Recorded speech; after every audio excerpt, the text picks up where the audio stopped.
This is the Lone Crater YouTube. We hope this video helps. You begin with both phones powered, unlocked, and the sender's account visible. This saves time. Once done, open the sender's dialer or carrier app and access the transfer menu. This is where you input recipient data.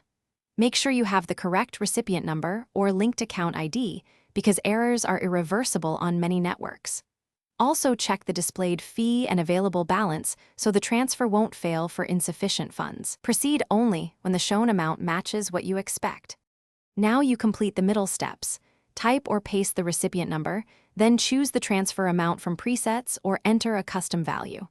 Once chosen, the system often shows the gross charge and the net received amount, so compare those figures to verify what will arrive. Next, authenticate with your transfer PIN, OTP, or carrier password. This step protects you and authorizes the debit. Pause and recheck everything on the confirmation screen before submitting to prevent mistakes. After you submit, watch for an immediate confirmation message. Carriers usually send an SMS and update account history. You should ask the recipient to check their balance and send you a screenshot so both sides confirm success.